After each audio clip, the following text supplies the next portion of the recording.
Yo, what's up, guys? Everyone, today, man, I'll be talking about the good old AL MVP discussion. Now, first things first, I am a Yankees fan, but I'm going to try to be as biased as possible. I've gone through a lot of stats, I've written everything down, have arguments for both sides, so let's go ahead and get into it. But as soon as I literally was about to sit down and record, I just saw a Talking Baseball tweet that on a good old DraftKings.com, Aaron Judge and Cal Raleigh both are minus 115 for AL MVP. It is now tied. Now, a couple days ago, I had a screenshot of Aaron Judge being a minus 900 favorite for AL MVP.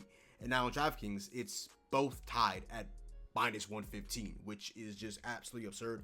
Cal Raleigh cannot stop hitting homers. He cannot stop breaking records. The Mariners are on fire. They're taking over the AL West. They just swept them. Sunday Night Baseball. Yeah, Cal Raleigh is doing his thing. So I'm going to first start off with Cal Raleigh and then work my way towards Aaron James Judge. So Cal Raleigh is having a phenomenal season. He's having the best hitting season for a catcher in MLB history. Okay, let me go and actually move this to my other side so it doesn't look like I'm just looking to my right, instead just look at my left. But besides the point, so Kyle Raleigh this season, he's playing a good but not great defensive catcher this season. He was a Platinum Glove winner last season, but this season, not that he's been bad, because he's still been good defensively, but he's not his Platinum Glove self that he was last season.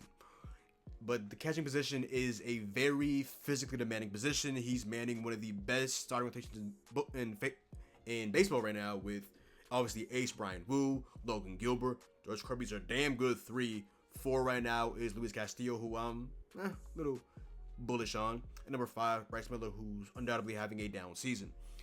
So Kyle Raleigh has broken an abundance of records this season. One of them was breaking a former Yankee legend, Mickey Mantle's record for the most homers by a switch hitting catcher in MLB history, which is just absolutely absurd. He also broke Mariners legend Ken Griffey Jr.'s single season homer record in Mariners history, which is, again, another absurd stat. He also has the most homers by a catcher in a single season in MLB history. 1, 2, 3 records right now and counting. I'm recording this video 6 o'clock p.m. on a dot, September 22nd, 2025. Cal Raleigh is sitting at 58 home runs, 121 RBIs, which both, I believe, lead the league.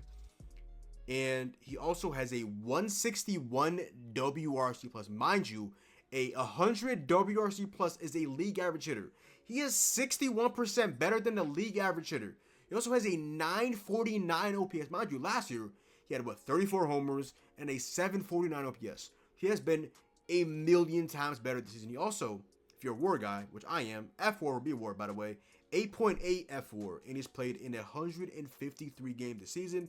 118 of them have been a catcher, 35 in DH. He's played 77.1% of his games at catcher. He's had a phenomenal, and I mean a phenomenal season. Like, he has just been absurd.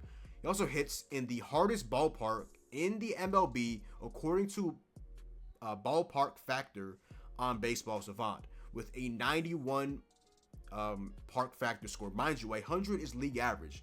91, that is 9% lower than league average, and he still has having this great of a season. Let me actually quickly look this up right on the spot. What Cal Raleigh's OPS is on at home with the Seattle Mariners, because I don't know why I didn't look that up earlier. But Cal Raleigh this season, just quickly looking this up. Cal Raleigh this season, looking at splits. At home, he has a 891 OPS. He has 26 of his 58 homers there, 58 RBIs. And on the road, he has a close to 1,999 OPS, 32 homers, and 63 home runs. So obviously he's better at home, but he still is a damn good hitter on the road as well. So yeah, you really, I'll be honest, as a Yankee fan, you can't really get mad if Cal Raleigh wins MVP. 1, 2, you can't get mad if he wins MVP if he has a 60 homer season, which is just, again, absolutely insane. Imagine a 60 homer season for a catcher after breaking 3 MLB records. I'm gonna be honest, I can't get mad. As an unbiased fan, I can't get mad. But I especially can't get mad if Cal Raleigh hits 63 homers, breaks Aaron Judge's record a couple years ago after patching Former Yankee Roger Maris for the AL homer record in a single season. I can't get mad. He's at 58. He plays against the Rockies, not in Coors Field, but he plays against the Rockies pitching, which is bottom of the barrel outside of Chase Olander on the road. You can't get mad, okay? You can't get mad, which is just breaking as a Yankees fan. I'll be honest. 62, that was special. The Yankees 2023 obviously didn't make the playoffs, but they had that, going for them. Yeah, that'd be brutal. That would be brutal. But yeah. Now let's talk about Kyle Raleigh's defense. Now Kyle Raleigh won the Platinum Glove last season, like I mentioned. He's having a good but not great defensive season this season. He has 0 defensive runs saved. His fielding run value is good though at 7 fielding run value, aka FRV. Now he does grade out as a bad blocker. He is though above average at throwing runners out. He's an elite framer. He does have a below average arm, but it does work as he's, like I mentioned, is good at throwing runners out at an above average clip. Now, batting average guys won't like Kyle Raleigh because he hit 247, but I really am not a batting average guy at all. As, like I mentioned, he has a 161 WRC plus and a 949 OPS with an 8.8 F4. To hell with batting average. Now on to Aaron James Judge's case. Now, Judge has a league-leading 199 WRC plus. Mind you, league average is 100. He is basically 100 points better. 100% better than the league average. He's literally the league average. He's double the league average hitter. Like, this is the best hitter on the planet. This is one of the greatest right-handed hitters and one of the greatest hitters overall. Regular season only, because we know in the playoffs, unfortunately, he hasn't been great at all of all time. He's nearing a 200 WRC plus season for what? The second time in the last 3 years. It's kind of to a point where we're like looking past that because he's done it multiple times, but this is not normal. This is like prime Barry Bonds, a close to 200 WRC plus, my brother in Christ.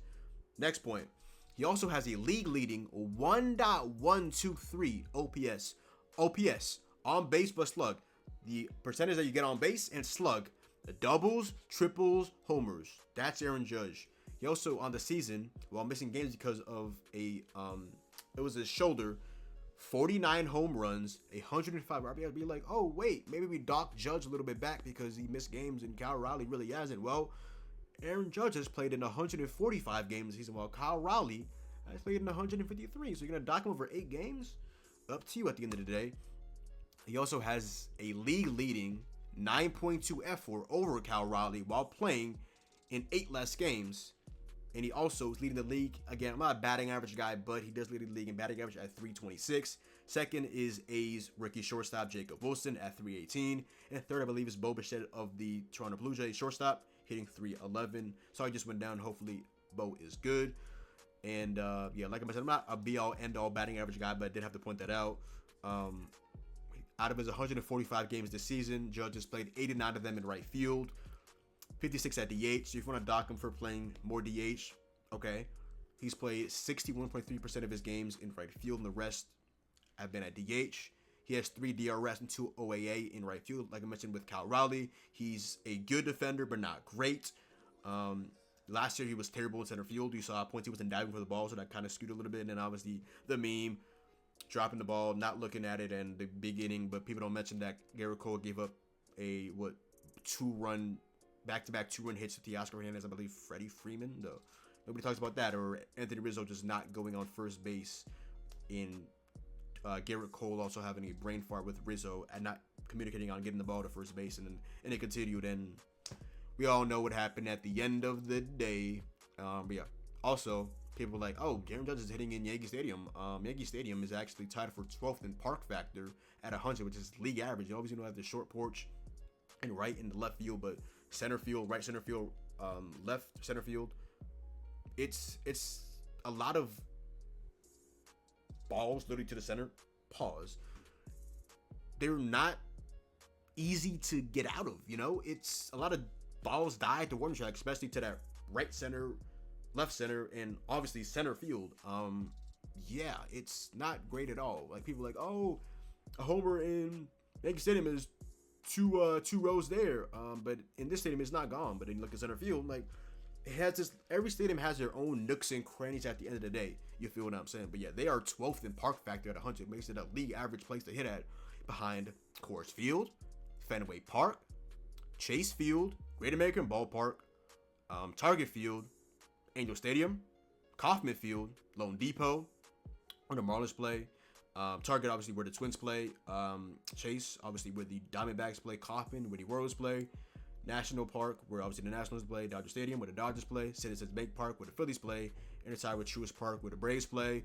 Orioles play. Comerica Park, where the Tigers play, who are currently collapsing recording this video. Rogers Center, where obviously the Blue Jays play. Busch Stadium, where the Cardinals play. And Daikin Park, where the Astros play. So that's my spiel on both Aaron Judge and Cal Raleigh. Aaron Judge is having another great, phenomenal season. He's the best hitter on the planet. Cal Raleigh is breaking records and doing things that catchers have never done in the sport. So at the end of the day, comment down below who your vote for AL MVP is.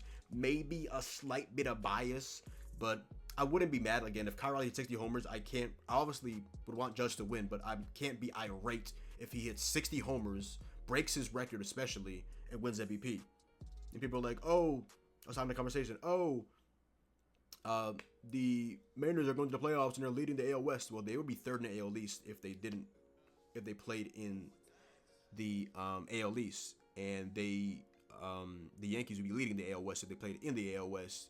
And it's not the Yankees' fault that the Mariners have not been good in the last 2 decades. They've been quite poverty, while the Yankees are consistently good and have a winning streak of over 2 decades now of consistently not making playoffs, but having a winning record. Obviously missing in 2023. But yeah.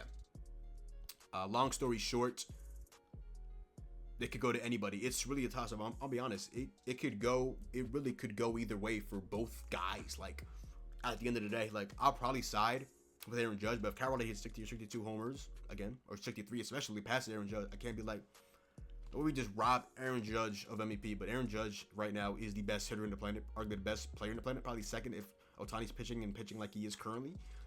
Cal Raleigh is a top 5 hitter in the sport. He's not a top 5 player in the sport. He probably is playing like that this season, but Aaron Judge for the last, again, let me leave it at that, because then I go to a little gray area, Mariners and like, oh, Cal Raleigh won Platinum Glove, and I'd be like, oh, Judge has been, upper echelon for the last, like, all that really matters is this season overall. The Mariners are having a great season, one of the greatest seasons in their franchise history. The Yankees are just having, like, a normal season, going through their usual June swoon and falling apart and then looking like a upper echelon team, and then, the old Yankees thing that's going on right now. But yeah, Mariners fans, Yankees fans, comment down below. How do you guys feel about my entire discussion for both points? Again, maybe my answer was kind of weak, but at the end of the day, it could go to either side. A guy's having a 200 WRC plus season. The other guy is breaking catching records. So what would you side with, at the end of the day? That's up to y'all. Like I mentioned, I probably would side Judge. I know he has a close to 200 WRC plus, leading the league in F4, OPS, batting average. Not a big batting average guy, but at the end of the day, those are my stats that I really use. OPS plus, aka WRC plus, F4, OPS, and Judge is leading in all of them. But Cal Raleigh is leading in homers and RBIs. But a couple years ago, y'all told me that Judge last year couldn't win MVP because he only had more homers and RBIs than Bobby Witt Jr., even though Bobby Witt Jr. led him, I believe, in batting average, was a phenomenal defender, nowhere close to how Judge was playing in center field, because he was abysmal, and Bobby Witt Jr. was amazing. But even though y'all didn't mention the fact that Judge led him in F4, OPS, RBIs, WRC plus, and yeah, but apparently it was just because of homers, even though it really wasn't at the end of the day. But now apparently Cal Raleigh is only the MVP because of homers and RBIs. But again, they both have great cases. But I'm just calling some contradiction. I know a lot of people hate Yankees. We're the Lakers and the Cowboys of the MLB. People hate us. It is what it is at the end of the day. You have to accept it at the end of the day. You have to accept the hate and the hatred at the end of the day. But in my opinion, that's my discussion for both of them. Again, Mariners and Yankees fans, comment down below. And yeah, it's been a great season, going down to these great gentlemen playing fucking phenomenal ball right now. But yeah. Other than that, y'all, that is the episode. Go down below, drop a like, comment down below, sub up. Make sure to follow me on Twitch, Twitter, and TikTok. Make sure to follow me on Instagram as well. My Playback, everything in the description box down below. W for me today, little golf clap. I uploaded a NFL video today after recording it last night, like 2 a.m. Patriots. I recorded and edited a NBA video for the February Lee injury in the NBA for the Rockets on my NBA channel. And right now I'm currently recording, obviously, about to upload and edit this video right here, the Raleigh versus Aaron Judge debate. And then in a little bit, in like an hour and some change, hop on Playback and watch, in about like 2 hours, hop on Playback and watch Monday Night Football, which is today. A phenomenal game between the Ravens and the Lions. We're going to go ahead and get some clips up on TikTok and stream the entire game, have fun, get some bets in, just have a great day. But yeah, like I said, hope you guys enjoyed the video. Have a great rest of y'all day. Appreciate y'all watching the video. If I made it past this far, shout out to y'all. Comment MVP. Yeah, it's your boy John. Hope you guys enjoyed the video, and I'm out, man. Peace.